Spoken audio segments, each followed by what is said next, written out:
దేవుని ప్రజలారా, దైవ సంబంధితమైన సన్నిధిలో ఆ దేవుని కృపలో మనము జీవించినప్పుడు దేవుని ఆలోచనలను మనము గ్రహించడం చాలా ప్రాముఖ్యం.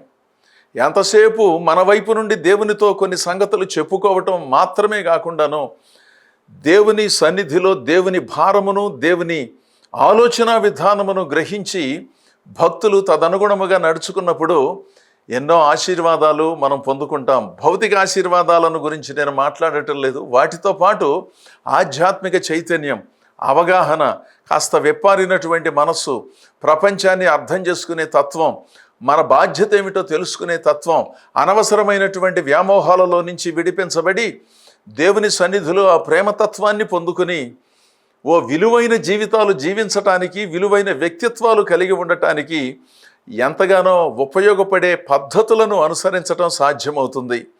అందుకని దేవుని ప్రజలారా, దేవుని సంగతులను మనం జాగ్రత్తగా పరిశీలన చేస్తూ ప్రభువుతో సంభాషించినప్పుడు ఆయన మనస్సును తెలుసుకోవాలి. చాలాసార్లు దేవుడు నాతో చాలాసేపు మాట్లాడాడండి, నేరుగా మాట్లాడాడండి, దర్శనములో ఎన్నో సంగతులు చెప్పాడండి అని కొంతమంది చెప్పినప్పుడు మనం వింటున్నాం. చాలా సంతోషం. మరి దేవుడు నేరుగా మాట్లాడినప్పుడు ఆ దేవుని మనస్సు వాళ్ళకి అర్థం కాలేదా? దేవుడు బలపరిచిన సంగతి అర్థమైంది, మరి దేవుని ఉద్దేశం అర్థం కాలేదా?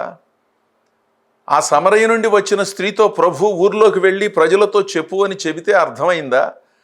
మారు మనసు పొందిన హృదయం ఎలా అర్థం చేసుకుని స్పందించిందో కదా. మరి దేవునితో సంభాషించిన వారు, దేవుని దర్శనం చూచిన వారు దేవుని మనసును అర్థం చేసుకుని స్పందించాలి కదా. కొంతమంది స్పందిస్తున్నారు, కొంతమంది ఎందుచేతనో ఆ సంగతులను గ్రహించలేకపోతున్నారు. కనుక దేవుని పనిని జరిగించటమే మన జీవితాలకు ఆహారము, దానినే జీవాహారము. అలాంటి ఉన్నతమైన దేవుని సేవలను అందిస్తూ ముందుకు సాగుతున్న వారిని అభినందిస్తూ మిగిలిన వారిని ప్రోత్సహిస్తూ ఈ నా మాటలు ముగిస్తున్నాను. దేవుడు మిమ్మల్ని దీవించును గాక. ఆమేన్.